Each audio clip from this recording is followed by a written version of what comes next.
Hello, my friends, and welcome to the Illustrator Challenges. My name is Julia Vaca, and I'm your host.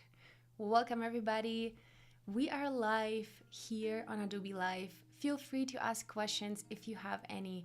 This is what we're here for. So, my friends, today we are going to be doing something really exciting in Adobe Illustrator. We're going to be exploring the 3D tools that were just updated last year during Adobe Max, which was super exciting. And we have these amazing advanced features now that help us build some amazing 3D stuff right inside Illustrator. So let's jump right into this. All right, and we are here in our challenge starter file. And the challenge for today is give your logo new life by using 3D tools and to add dimension. You can access the starter file for this challenge in the description below, along with all the other links, for example, to our amazing community where you can share your work in progress or submit your work for review. So this is also really exciting to check out. All right, once you open the starter file inside Illustrator, this is what you're going to see. We have an artboard, and I have set up a little starter section for you to get started quickly. And I have prepared a couple logo designs for you to just kind of experiment with. But if you have an own logo, feel free to experiment with that as well. So once we zoom in, we can see that these logos are all already vectorized and grouped. So you can grab one of these logos and we can jump right into this using the 3D tools. So first off, let's select a logo from here, or again, use your own logo. Right click, we're gonna click Option, click and drag, and we're going to create a copy of it, right? And so now this section is gonna stay on the side and we're going to be working within this artboard. Now, if you scroll down here, down the page, you can see that we have some helpful shortcuts that will help us work more efficiently and more quickly. Letter A for the selection tool.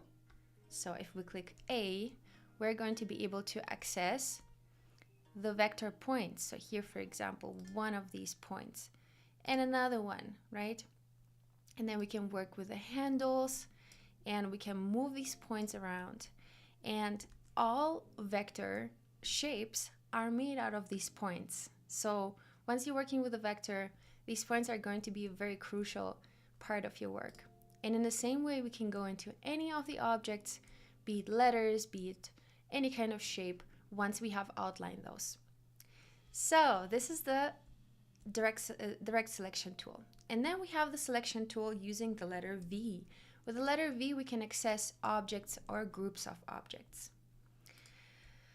Okay, so once you have copied your logo, let's go in and resize it, make it larger, right? And it's already outlined, so you don't need to adjust the font size, because now, once we have outlined the logo, it's become shapes, vector shapes. And again, letter A to access the points. And once you outline the logo, you can see that you can actually access these points and you can work with those and you can adjust those as you wish, right? So once you can access the vector points, that means that your logo is outlined. And to outline a logo, how you can do that is you can grab a text box. We are going to create some text, write something like hello, and then we're going to increase the font size here on the right side to, let's say, 200. Expand the box a little bit. So now you can see this is live text as opposed to vectorized shapes, right? So now we can still go in and edit this text with live glyphs, right? To outline this, what we can do is click Command Shift and O, and now once we click the letter A, which is the direct selection tool, we can access those points that I was just telling you about. And those points, they have anchors and handles. So the handles are part usually of a curve, right? Once we access a point on the curve, we have handles, and the handles determine the flow of this curve, right? We can make them shorter and expand kind of the curvature, and we can make them longer and expand the curvature, or make them shorter and make the curve more flat. Okay, so this is how that works, but the logos that I have provided you with are already outlined, so we're going to be working with this exact setup. And I'm going to resize the logo by clicking on it, holding shift. I'm going to grab one of the corners and make it way larger. And why do you have to hold shift? Because if you don't hold shift, your logo will distort. That's not what we need. By the way, to go step back, you can click Command and Z, right? So if you have done something weird and you want to go back, you can click Command and Z and you're going a step back. In the same way, you can click Command and Z multiple times and you're going to go multiple steps back. You can also access that functionality if you go to Edit and click Undo Move. Okay, so now that we have scaled our logo, let's go and dive into the 3D features. So where can you actually find 3D features? And you can do that by going to Window and clicking on 3D and Materials. Once I click onto 3D and Materials, I have this panel come up. And this panel is going to show me a bunch of options that I can access within the 3D features. And let's start experimenting. And I'm going to take my logo and I'm going to create a couple copies. So I'm going to click Command C, Command V to copy. Now we have one copy. And you can also copy and paste by using the Option button on your keyboard. Hold Option, click and drag, hold Option, click and drag. And another really cool tool is to repeat a step is Command and D. So if you click Command and D, the step will be repeated over and over and your copies will be placed in the exact same distance to each other like the step before. Okay? So now that we have a couple options, actually let's remove 2 of these because we only need 4 for now. And I'm going to distribute them a little bit around my artboard and see that we have some space for the 3D feature to actually show. Okay, and I'm going to center align it just because I am a perfectionist and I want everything to be placed perfectly. And if you want to be even more perfect with this, you can select all and then go to the align features for more options, and you can distribute vertical spacing. So now all these logos are perfectly distributed with the same spacing to each other. All right, so now as a next step, let's experiment with the 3D features. And we have this logo already here in the color black. We can always go in and adjust the color even after applying the 3D feature. So let's experiment. And I'm going to first apply a plane, right? So I'm clicking on plane, and you can see now we have the logo looking quite flat, but it is located now in a 3D space. So now we can actually go in and use this thing here. This I forgot what it's called, but here you can basically rotate the logo in the space, right? And you get a really good feeling of that once you experiment with that a little bit, right? So you can orbit a little bit with it. Now, if you zoom in, you can see that this orbit thing has multiple rotation options. So we can rotate around the x-axis, around the y-axis, and we can also rotate around the z-axis, which is in the circle. So we can rotate in the z-axis, we can rotate around the x-axis, and around the y-axis. And all of these settings you can also access right here in our 3D tool panel.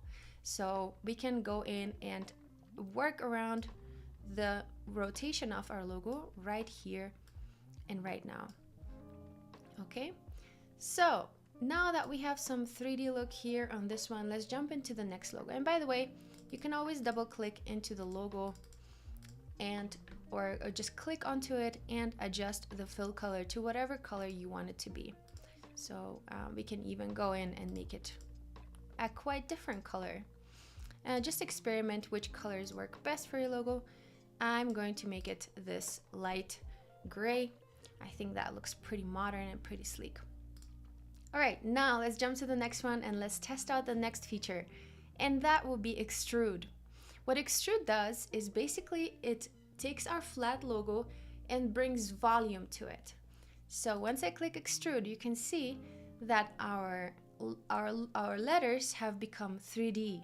So they have not only rotated within the 3D space as a flat surface, but also gained the depth.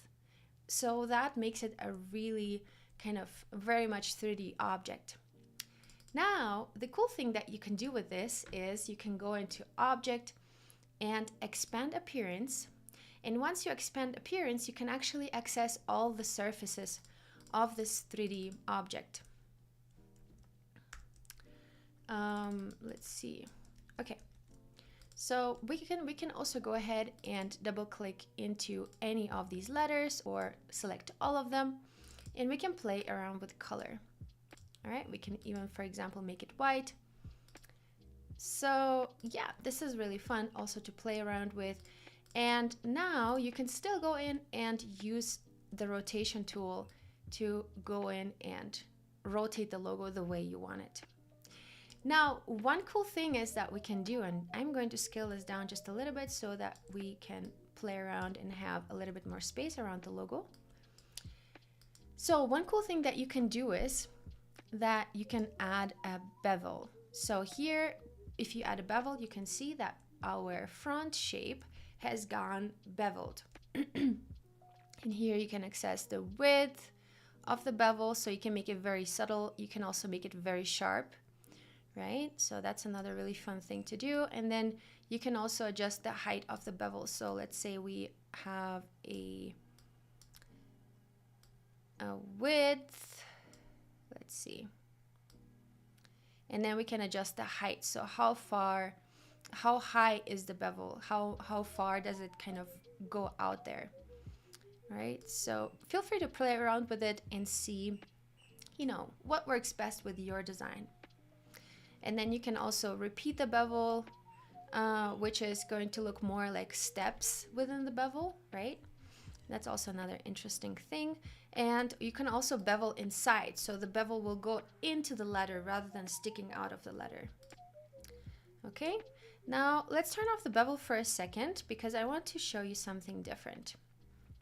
And we have not only the object section where we can select all of these different options for the 3D tools, but we have also the lighting section where we can adjust where the lighting comes from. And this little symbol here means that we're going to be rendering this object right away, and we'll get a better preview, but this will also make our computer, you know, work a little bit more for us, because this process involves a lot of processor power. And you can see now we can have a really good preview of what this looks like, right? We can also turn this off if we want to work a little bit faster, or if your computer is not kind of getting along with it too well. All right, and then we can also go in and select the type of lighting that we want for our logo. So let me go in and change that back to a darker shade so we can have a little bit of a better idea of where the shadows fall. So there we go. And you can see this is actually pretty cool to play around with. Let me make it a little bit more interesting here with more of a bright color. So I'm gonna go in and select the logo and then click into the colors, and here I'm going to select this very green hue, and I'm going to adjust the logo to this very bright green. Look how cool that looks, and it looks so realistic. Now another thing that we can also do is besides adjusting the lighting, we can also add shadows. So here at the bottom you will find the toggle for the shadow. So once we add the shadow, you can see that the shadow is basically applied to the artboard, as if the artboard is a wall that the logo is placed on. Now we can adjust whether we want the shadow behind the object or below the object. Now below the object will make it also very interesting. That kind of almost reminds me of some logos that I have seen in the past, but this is super cool. And now we can also play around with lighting And the lighting will also affect how the shadow looks, right? Because we can also adjust the rotation, so we can adjust where the light actually falls from. And this is also really, really cool to play around with. All right, so who do we have in the chat? We have Kanilwe, Wade, Umacorn, Carol, Jack, Potato, hi. Aaron is here. Awesome. Katarina, Mike, Bruce. Awesome. Well, welcome everybody. Oh, thank you so much sharing my IG, Julia Masalska. This is awesome. Yes, please check in with me if you want to share some of your work. I'm also on the Discord that you can find in the description below. All right, I'll be happy if you show that kind of design. Experiment extrusion, split extrusion. Okay, we'll see if we get to that. All right, so, well, now that we have experimented with this design, let's get to the next one. And you can see we already have a really cool variety of designs. And here we can also turn on the ray tracing, and that will look a little bit more kind of like the actual render. Now, to get to the next ones, let me turn off the ray tracing here just so that we don't get into trouble, because I'm also streaming at the same time, and that is really hard work for my computer. Okay, so, oh, by the way, one last thing that I wanted to mention here is, so once you have extruded your object, you can go and add a material. And not only when you extrude, even if you apply any of the other features, you can add a material, and that can be super fun. So let's go and look at some of the materials. And here we have some sand step dunes. We have what is this? So whenever you hover over any of these materials, you can see what it is. Print fabric. This is also really cool. Oxford fabric. There are a lot of fabrics. There are a lot of metals, a lot of stones. We have here some marble that we can apply to our design. That looks really cool. Check this out. That almost looks like concrete. I love that. And then we have some copper foil as another example, or some gold. So there are so many really cool materials. Look at that. That looks amazing. That looks really cool. And by the way, PureBox is a purely made up name for a business that does not exist. So, all right. Ooh, this is also fun. Look at that. And you can also make some fun lettering for your business using only initials, for example. So if you want to experiment with that, check it out. And here we also have ominous obsidian. Obsidian, the nice, amazing mineral. Cool. All right. So yeah, feel free to experiment with that and check out all the different materials. You can also import materials and graphics to place on these objects if you like. Okay, we're gonna go back to default, and we're gonna go and turn off ray tracing here. I already hear my machine sweating a little bit, ticking off. No, but it's actually not that bad. I was actually thinking it's gonna be really hard to kind of work with very complex objects, but it's really not, and while streaming also. So, all right, let's get to the next one. And the next one, we're gonna apply an inflate. And so there is also revolve that you can experiment with, but that's more like our logo is not going to be very well legible with that anymore. So what we can do, for example, is we can use a circle, and we can try out that feature real quick. So a circle right here, and then we're going to revolve it.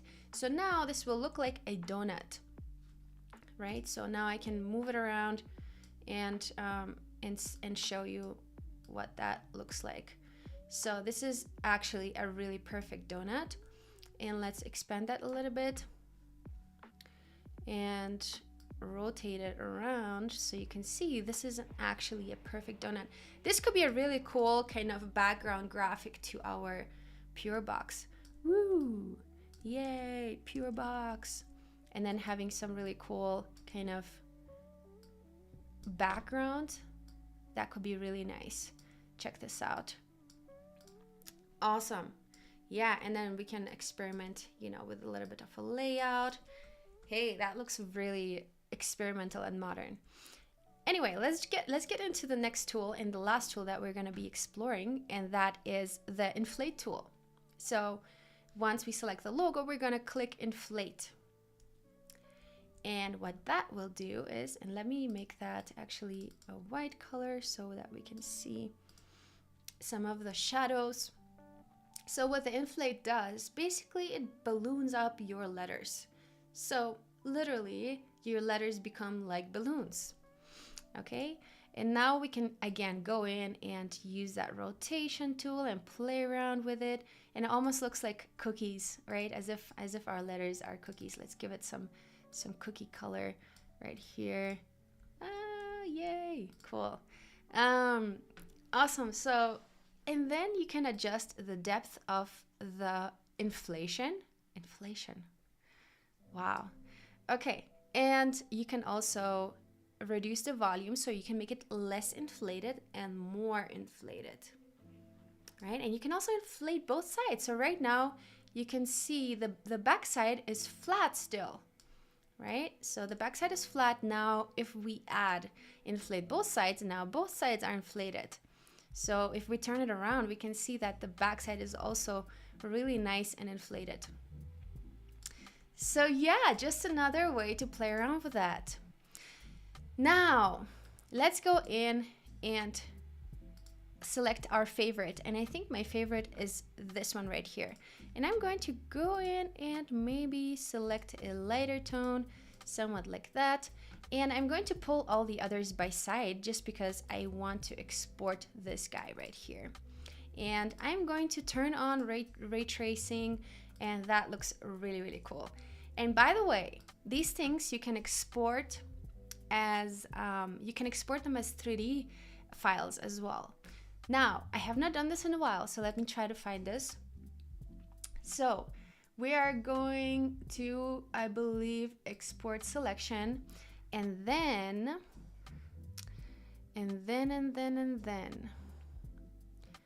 let's see, PNG. Yeah, I think here, yes. So export selection, so that we only export this one object, and then we're gonna go into OBJ, so object file, which is a 3D file format that you can then open in our amazing 3D tools, and you can work around and play with other 3D objects if you want. Okay, and so now what I can do is I can export it as an OBJ and export asset, and now I have that already in my amazing folder right here in an OBJ asset 1 OBJ. Of course I can rename this, and of course I can open this in the 3D tools, but also I can export this as an image, right? So I can take this and I'm going to resize it, size it up a little bit, just like that.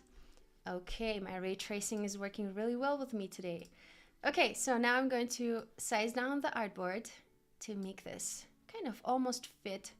And then I'm going to File, Export As, and you can even export that as a PNG, right? So that everything else around it doesn't have no background. And I'm going to export as PNG, and I'm going to click Export. And here you can see now that my resolution doesn't have to be 300 points per inch. 150 is more than enough. Actually, 72 is the the most you need, but 150 just to make sure in case somebody wants to scale it larger. Now, background color, you can select either white or black or transparent. And we're gonna go to transparent because we might use this logo on a different color background, maybe on top of an image even. So if you want to experiment with that, feel free to do so. All right, and I'm gonna click OK, and I have it exported into my computer now, and I can use it on top of any type of design. And I can also, of course, design everything in the background within Illustrator using my regular shapes. So I can go in and play around with color here as well and export a couple more options if I want to. Now I can go ahead and do something like this, sample this color, make that maybe a little bit more vibrant, and check this out, how cool and modern this looks. All right, so I am hoping this was really fun to watch, and I'm hoping you all had fun. Okay, object export. Yes, I just did that. Awesome. Cool. Right, yes, you can also use that in Blender, and my dog is also joining me right now. She's ready to take a break, and I wish you all an amazing day. I hope you had fun with this challenge, and I'll see you next time for another challenge in Illustrator. Bye bye.